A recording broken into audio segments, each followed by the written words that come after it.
How you doing, people? Hope you're well. Got a bit of a late session tonight. I've got to do 100 burpees, 1 pumps for time, and then I've got hill sprints and steps to do. So it's the first chance I've had to get out of the house. I'm going to try and get under 5 minutes for the 100 1 pumps, see how close I get to that, and then just grind my way through the hill sprints and the steps. Trouble is, when it gets a bit dark, it gets a bit tricky on the steps, but they're hard enough even if you just go steady. Okay, let's see how it goes.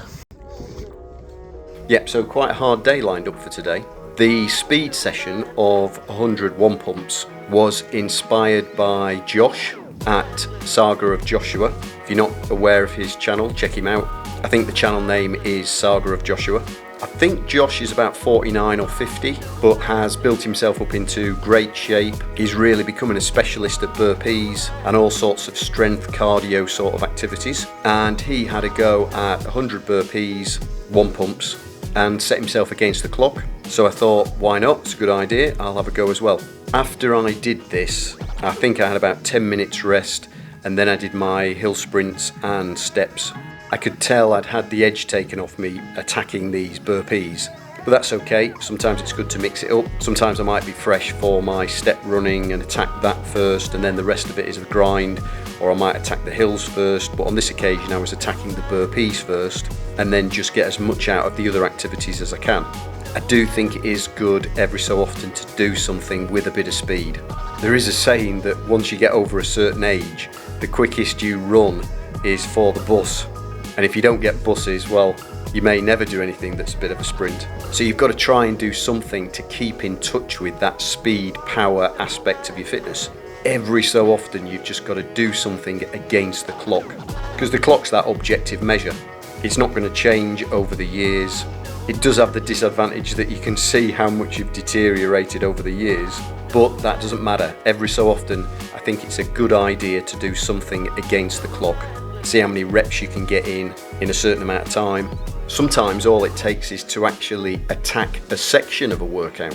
So for example, if you were going to do 100 of these 1 pump burpees and you thought, well, I'm not really going to be able to maintain it as a sprint for the whole time, but you might think, right, I'm going to really try and attack the first 30.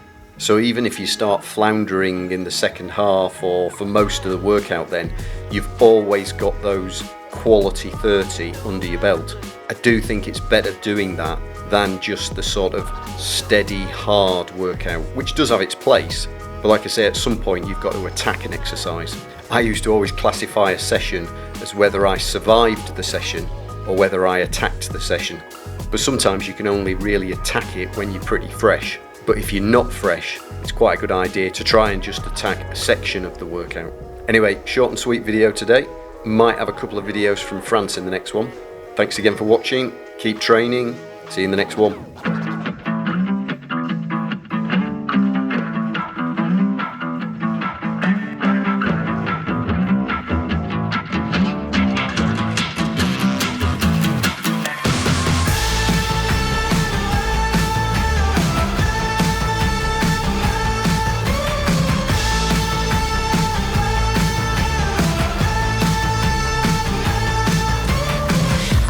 Joyride, a hit and run. I thought I loved you and you thought I was fun. I'm moving on down the road. Watch me as I go, watch me as I go. Should I look both ways before you cross me, baby? 'Cause I don't break for boys. I'm moving on.